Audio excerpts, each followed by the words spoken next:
नमस्कार, आप देख रहे हैं हमारा खास कार्यक्रम खबर। कोरोना वायरस दूसरी लहर की तरह भी नहीं कि अब तीसरी लहर की आहट कर दिए हैं। जी हां, पिछले 24 घंटे में आए कोरोना के नए केसेस के आंकड़ों ने तीसरी लहर के संकेत दे दिए। महाराष्ट्र और केरल ज्यादा खिल रहे हैं। ये जहां से पहली और दूसरी लहर में सबसे पहले इन्हीं राज्यों से कोरोना केसेस के संक्रमण के मामले बढ़ने शुरू हुए थे। इस बीच कई रिपोर्ट्स में यह भी दावा किया जा रहा है कि सितंबर के आखिरी सप्ताह में कोरोना की तीसरी लहर भारत में दस्तक देगी। अक्टूबर में ये पीक पर पहुंच जाएगी। ऐसे में अदृश्य वायरस फिर से वापस लौट रहा है, हमें सचेत कर रहा है। इसलिए तैयारियों को दुरुस्त करने की आवश्यकता है, जिससे दूसरी लहर जैसा मंजर दोबारा ना उत्पन्न हो। लेकिन हमारा काम आपको डराना नहीं, बल्कि आपको जागरूक करना है। इसलिए आज हम ये जानेंगे कि अगर तीसरी लहर आती है तो उससे पहले आपको किस तरह से अपनी और अपने परिवार की सुरक्षा करनी है। आज करेंगे इसी पर बात, लेकिन उससे पहले आप ये रिपोर्ट देखिए और समझिए कि कोरोना के मसले पर इंस्टेंट अलर्ट की जरूरत क्यों आन पड़ी। देखिए।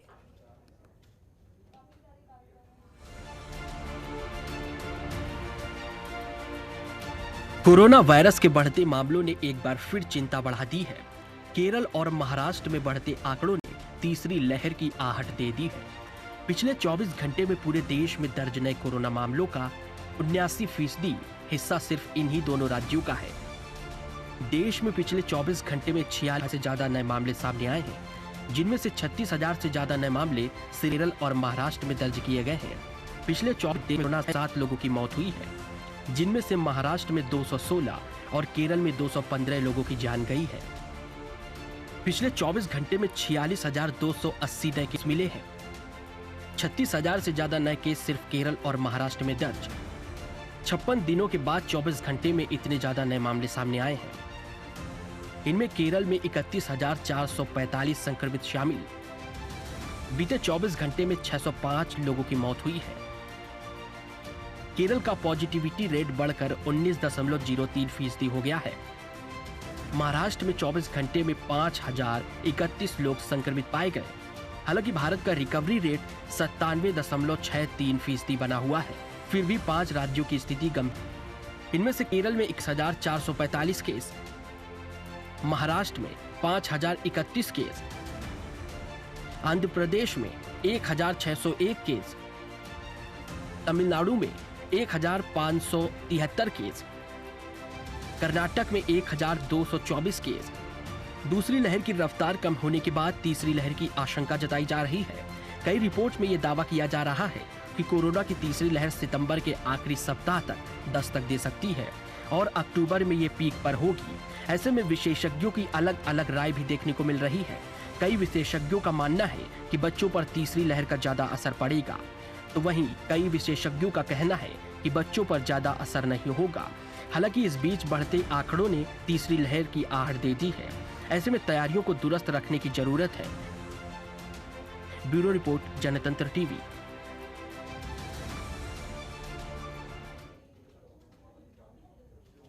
तो वाकई में क्या ये कोरोना रिटर्न 3.0 है? आज इसी पर करेंगे चर्चा। हमारे साथ 2 खास मेहमान जुड़े हुए हैं। हमारे साथ लखनऊ आईएमए के पूर्व अध्यक्ष डॉक्टर पीके गुप्ता जुड़े हुए। बहुत बहुत स्वागत करती हूँ सर आपका।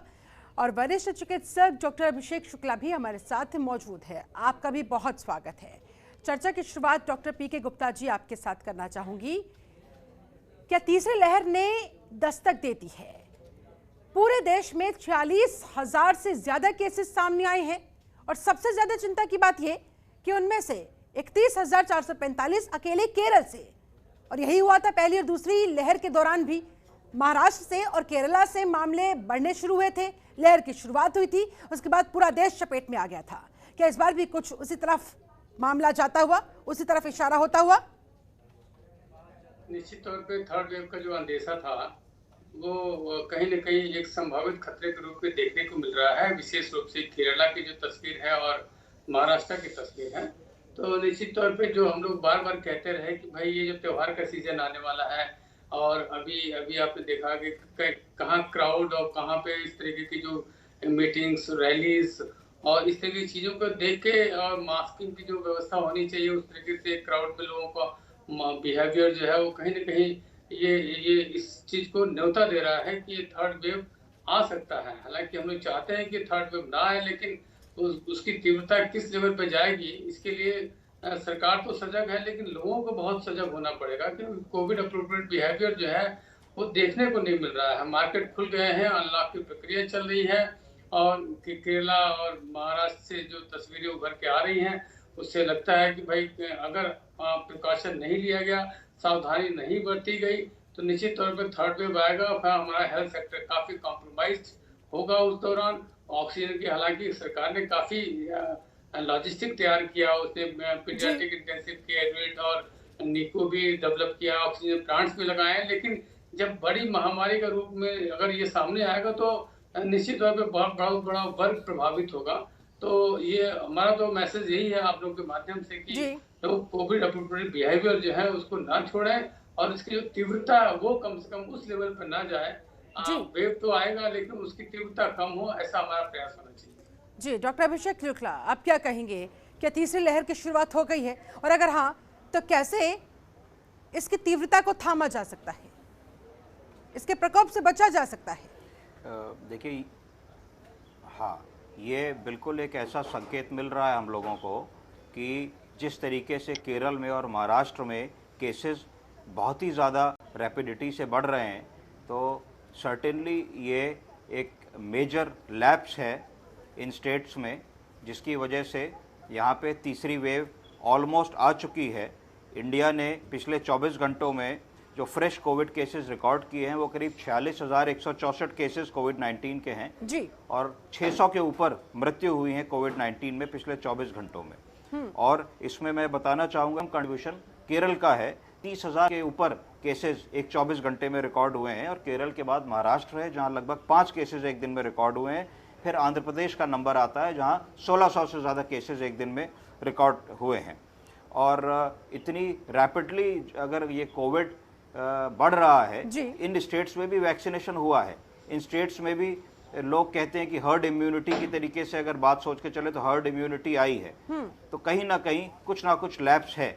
जब इन स्टेट्स में इस रैपिडिटी से बीमारी आ रही है तो हमारा उत्तर प्रदेश या उत्तराखंड या इस जगह पे बीमारी ना आए, इसके लिए हमको अभी से सचेत हो जाना चाहिए। जैसे कि पहली और दूसरी वेव के बीच में हुआ था कि लोगों को लगा सब ठीक हो गया, जैसे इस समय अगर हम उत्तर प्रदेश की बात करें तो जनमानस ये सोच रहा है कि life is back to normal, school खोलने के आदेश दे दिए गए, मॉल्स खुल गए, संडे का लॉकडाउन बंद हो गया है, सब लोग घर से बाहर निकल रहे हैं, होटल,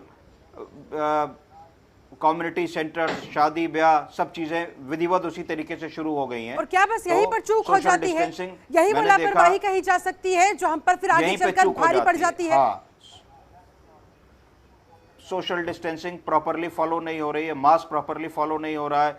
एक इसमें चीज जो और जुड़ी है सोशल डिस्टेंसिंग में, वो है प्रॉपर वेंटिलेशन। तो ये देखा गया है विशेषज्ञों द्वारा कि प्रॉपर वेंटिलेशन बहुत जरूरी है। जो एयर कंडीशनड एनवायरनमेंट है उसमें कोविड होने की पॉसिबिलिटी बहुत ज़्यादा होती है। तो जैसे स्कूल क्लासेस या बच्चों के स्कूल खोल दिए गए हैं, तो इसमें भी ये सुनिश्चित करना चाहिए कि खिड़कियां खुली हों, दरवाजे खुले हों, प्रॉपर वेंटिलेशन का बहुत ही इंपॉर्टेंट रोल है। और अगर इन चीज़ों को हम लोग ध्यान में रखेंगे तो, क्योंकि बच्चों को अभी वैक्सीनेशन नहीं मिल पाया है और अभी हमारे देश में 18 साल से नीचे के बच्चों को या लोगों को वैक्सीन लगाने की अनुमति नहीं दी गई है, इसके चलते उन बच्चों में एक्सपोजर होने का चांस बना हुआ है।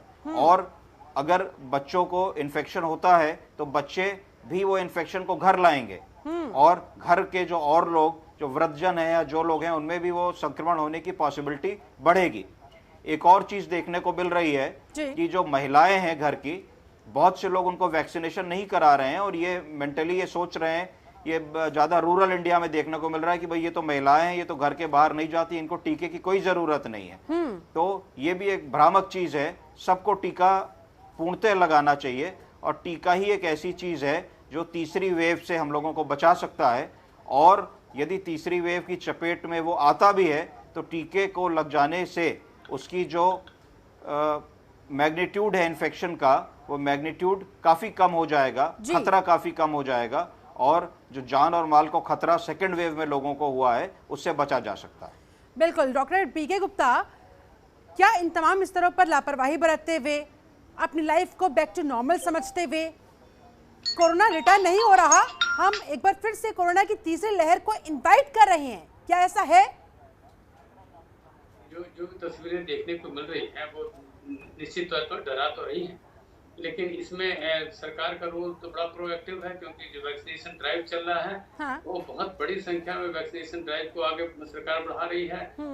एनजीओज और बाकी स्वयंसेवी संस्थाएं वैक्सीनेशन कैंप ऑर्गेनाइज कर रही हैं।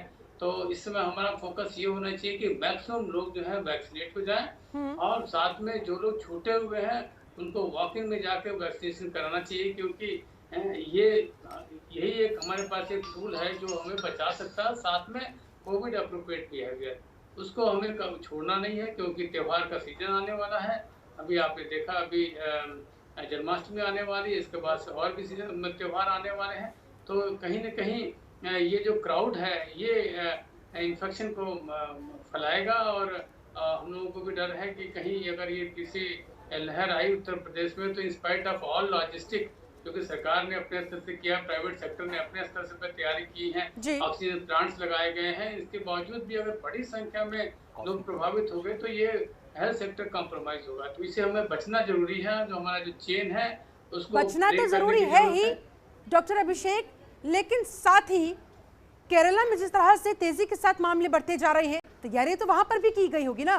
तो आपको क्या समझ में आता है, क्या लगता है, कहां कमी रह जाती है, कौन सी चीज मिस हो जाती है जिस वजह से हर बार लहर की शुरुआत वहीं से होती है और उसके बाद धीरे धीरे अन्य राज्यों को भी अपनी चपेट में ले लेती है? तो कम से कम वहां पर युद्ध स्तर पर तैयारी ऐसी होनी चाहिए कि वहां केरल राज्य से बाहर संक्रमण की दर पहुंच ही ना पाए। मुझे लगता है कि बड़ी जनसंख्या, हाँ, हमारे देश की बड़ी जनसंख्या, बहुत घनी आबादी, दो ऐसे कारण संभवतः प्लस यातायात, जैसे अगर महाराष्ट्र की बात करें, केरल की बात करें, तो ये कुछ इस तरीके की स्टेट्स है जहां पे मूवमेंट ऑफ न्यू पॉपुलेशन बहुत ज्यादा होता है। जैसे महाराष्ट्र में रोज हजारों लाखों लोग एयर ट्रेवल करने वाले देश के और विश्व के हर कोने से उतरते हैं और बंबई में अपना काम करते हैं, एक आध दिन फिर चले जाते हैं, वहां से पास ऑन किसी दूसरे शहर या देश में हो जाते हैं। तो ये ऐसा देखा गया है कि ये इनिशियली भी जब फर्स्ट वेव आई और वुहान से पहला वायरस हमारे देश में आया, या वुहान से पहला व्यक्ति केरल में आया, मेडिकल स्टूडेंट जो था, तो ये इसी वजह से आया क्योंकि यहाँ पे जो इंटरनेशनल एयरपोर्ट्स हैं या मूवमेंट है वो बहुत ज़्यादा है। चूक की रही बात, तो कहीं ना कहीं ये चूक हमारे लेवल पे हुई है, सरकार के लेवल पे हुई है, एडमिनिस्ट्रेशन के लेवल पे हुई है। अगर आपने सुना हो, अभी न्यूजीलैंड में एक केस खाली रिपोर्ट हुआ, उन्होंने लॉकडाउन लगा दिया। हम लोगों के यहाँ 35,000 केस एक स्टेट में रिपोर्ट हो रहे हैं और हम लोग कंफर्टेबल हैं। हम लोग क्या चाहते हैं? हम चाहते हैं कि भाई ये संख्या बढ़े और बढ़ करने के बाद फिर हम लॉकडाउन लगाएंगे। तो ये हमको इसके पीछे बहुत अच्छी कॉन्टैक्ट ट्रेसिंग करनी पड़ेगी। हमारी जो कमी हो रही है वो कॉन्टैक्ट ट्रेसिंग में हो रही है। हमें ये देखना पड़ेगा कि ये कहां से ये ओरिजिन है इस इन्फेक्शन का, उस ओरिजिन को समझ करके समझना होगा, उस पूरी फैमिली को क्वारंटाइन करना पड़ेगा और तभी इससे हम बच सकते हैं। ठीक है डॉक्टर गुप्ता, ऐसा हो क्यों नहीं पाता? पता है कि ऐसा होना चाहिए लेकिन फिर भी नहीं हो पाता है। पता है कि केरल में संक्रमण दर इस समय तेजी के साथ फैलता जा रहा है, फिर भी हमें उस बाउंड्री तक उसको कंट्रोल करना चाहिए, नहीं कर पा रहे हैं। नहीं, कहीं ना कहीं इसमें सरकार की इच्छा शक्ति भी होती है। अभी पिछले दिनों देखा आपने कि केरल में जो है एक फेस्टिवल की अनुमति दे दी गई, और वहीं उत्तर प्रदेश में देखा हुआ आपने कांवड़ यात्रा को रद्द कर दिया गया। तो ये कहीं ना कहीं ये दर्शाता है कि जो एडमिनिस्ट्रेशन है उसका भी एक रोल है, उसको एक बड़े मतलब मजबूती के साथ ये चीज़ों को इम्प्लीमेंट करना चाहिए। महाराष्ट्र में भी देखिए आए दिन रैलियाँ होती हैं, वहाँ पे अभी पिछले दिनों की तस्वीरें आप देखिए, तो निश्चित तौर पे ये एडमिनिस्ट्रेशन का भी लैप्स है, और पब्लिक तो इसमें फैटिग सिंड्रोम में जा रही है। काफ़ी थकी हुई पब्लिक है, उसको लगता है कि रिवेंज ट्रेवल करना चाहिए, बाहर निकलना चाहिए। और चूंकि सरकार भी अनलॉक कर रही है, उसको खुल रहे हैं, साथ में मॉल भी खुल रहे हैं, तो लोगों को लगता है कि अब चीज़ें धीरे से सामान्य सब हो रही हैं। लेकिन ये जो आंकड़े आ रहे हैं, इन्हें निश्चित तौर पे जो थर्ड वेव का अंदेशा है, तो हमें प्रिकॉशन, बहुत बड़ी मात्रा में प्रिकॉशन लेना है, और हमें जो ट्रैवल है उसको मिनिमाइज करना है। एयरपोर्ट पे या आपके रेलवे स्टेशन पे, बाकी जहाँ जहाँ ट्रैवल पॉइंट्स हैं, कॉन्टैक्ट उनको ट्रैक करना है, उनको ट्रेस करना है, ये सब चीज़ें। और यही सब चीज़ें हैं जिसके वजह से हम थर्ड वेव के एटलीस्ट उत्तर प्रदेश में हम अपने आप को बचा सकते हैं, क्योंकि बहुत बड़ी आबादी है उत्तर प्रदेश में, घनी आबादी है, और यहाँ का जो भी इंफ्रास्ट्रक्चर है वो कॉम्प्रोमाइज़ होगा। इसलिए बार बार हम लोग कह रहे हैं, आपके माध्यम से भी इंडियन मेडिकल एसोसिएशन लगातार अवेयरनेस कैंपेन भी चलाता रहता है। हम लोगों का कहना है कि भाई कोविड अप्रोप्रिएट बिहेवियर से आप दूर मत जाइए, और कहीं भी अगर असेंबली हो रही है तो कोशिश कीजिए कि एक डिस्टेंस हो, ओपन स्पेस हो, और साथ में एयर कंडीशन इन्वायरमेंट में कम से कम लोग रहें। तो ये सब चीजें हैं जिससे हम अपने आप को बचा सकते हैं। लेकिन डॉक्टर अभिषेक, जब लॉकडाउन था तब लोग माने नहीं, अब जब लॉकडाउन खुल चुका है अब लोगों को कैसे समझाया जाए? देखिए, मैं ये इसमें बताना चाहूँगा कि लॉकडाउन एक बहुत ही इफेक्टिव माध्यम था कोविड-19 सार्स वायरस से लड़ने के लिए। हमारे अगर हम उत्तर प्रदेश की बात करें तो जिस तीव्रता से ये बीमारी आ रही थी होली के बाद, जिस तरीके से लोग बीमार पड़ रहे थे, जिस तरीके से अस्पतालों के बिस्तर और ऑक्सीजन की किल्लत हो रही थी, सिर्फ लॉकडाउन ही एक ऐसा तरीका था। तो लॉकडाउन में क्या हुआ? लॉकडाउन का मतलब है आइसोलेशन। हमने एक दूसरे से मिलना बंद कर दिया, हमने घर से निकलना बंद कर दिया। घर में 3, 4, 5 प्राणी हैं, यदि उनमें से कोई बीमार है तो होम आइसोलेशन में ठीक हो गया, अगर ज़्यादा बीमार है तो अस्पताल जाके ठीक हो गया। तो अगर हम लोग कोविड एप्रोप्रिएट बिहेवियर, जैसे कि पीके गुप्ता साहब ने बताया, हमारे सीनियर डॉक्टर हैं, अध्यक्ष आईएमए के रह चुके हैं और बहुत ही एक्टिव मेंबर हैं आईएमए के, तो बिल्कुल सही कहा कि ये चीज़ें इम्पोज करना बड़ा मुश्किल है। ये हर हिंदुस्तानी को, हर भारत के नागरिक को अच्छी तरीके से समझना पड़ेगा कि जैसे कि हम अपने घर को गंदा नहीं करते हैं, वैसे सड़क पे हमें कूड़ा डालने में परहेज नहीं होता। आप देखिए, बड़ी गाड़ी से आदमी जा रहा है, शीशा खोलेगा, गंदगी सड़क पे फेंक के आगे चला जाएगा। तो जब तक हम अपने मन में बदलाव नहीं लाएंगे, अपनी इच्छा शक्ति मजबूत नहीं करेंगे, तब तक कोविड से पार पाना बड़ा मुश्किल है। दूसरा, मैं आपके चैनल के माध्यम से कहना चाहूँगा कि जैसे उत्तर प्रदेश में कक्षा 6 से 8 तक के स्कूल खोल दिए गए हैं कल से, परसों से, तो इसमें अभी ये नहीं सुनिश्चित किया गया है कि सारी टीचर्स जो आ रही हैं उनका कोविड वैक्सीनेशन हुआ है कि नहीं। टीचर्स के अलावा जो मेटाडोर या वैन्स चल रही हैं, उनके ड्राइवर्स का, इलेक्ट्रीशियंस का, मालियों का और एडमिनिस्ट्रेटिव स्टाफ का वैक्सीनेशन हुआ है कि नहीं। ये भी सुनिश्चित नहीं किया गया है कि जो बच्चा आ रहा है उसके पेरेंट्स का वैक्सीनेशन हुआ है कि नहीं। तो यदि सरकार इन चीज़ों पे ध्यान देगी, क्योंकि बच्चे बहुत अहम कड़ी है हमारे देश के लिए, और बच्चों का हेल्दी रहना और मेंटल और फिजिकल डेवलपमेंट होना इस देश की रीढ़ की हड्डी है, बैकबोन है। यदि बच्चे बीमार पड़ते हैं, जैसा कि कुछ विशेषज्ञों ने अंदेशा दिखाया था कि पहली जो वेव आई उसमें बुजुर्ग लोगों के ऊपर ज्यादा भारी पड़ी, दूसरी जो वेव आई वो यूथ के ऊपर ज्यादा भारी पड़ी और मिडिल एजेड लोग ज्यादा उसकी चपेट में आए। तीसरी वेव में लोगों का कहना था कि शायद बच्चे इसमें ज्यादा प्रभावित हों।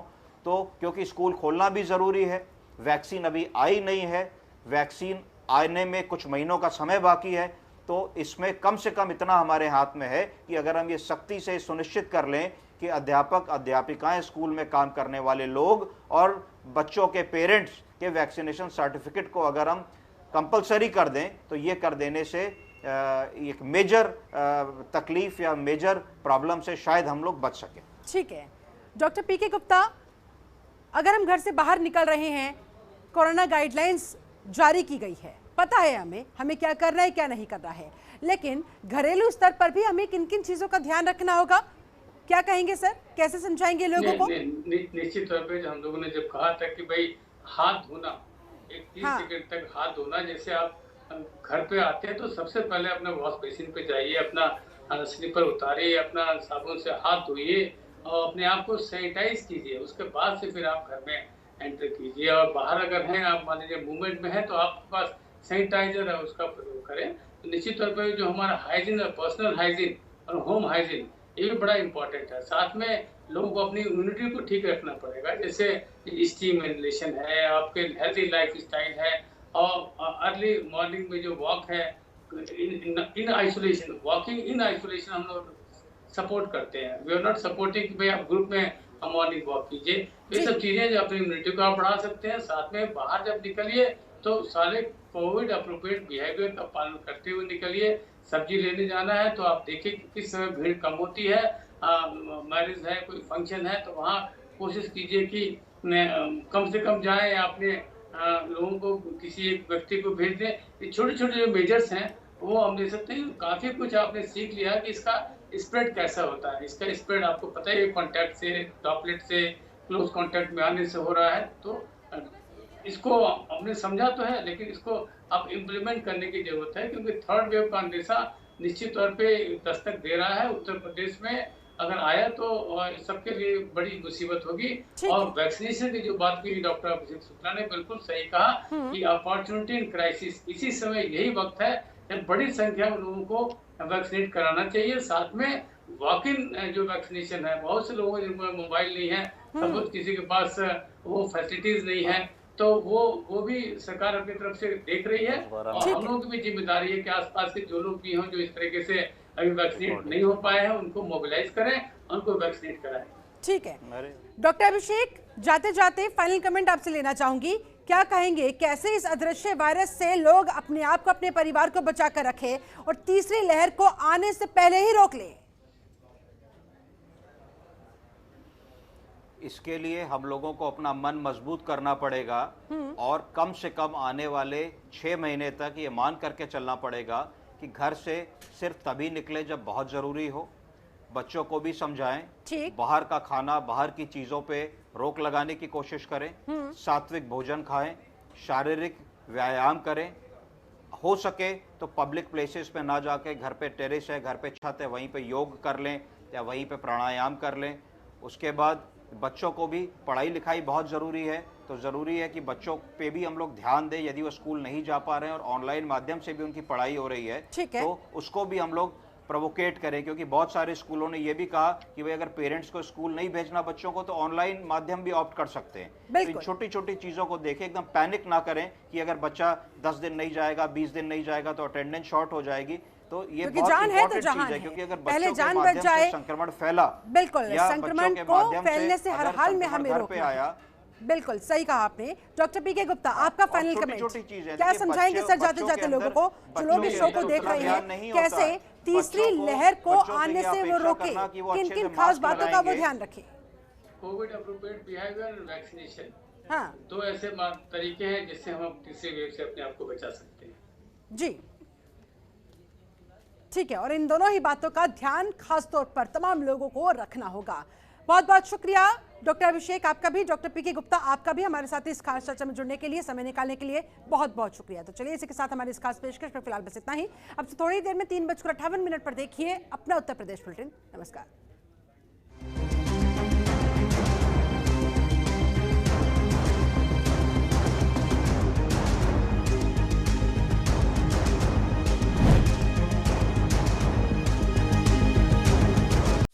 खबरों के निष्पक्ष विश्लेषण के लिए सब्सक्राइब करें Janatantra TV and press the bell icon. Never miss any update.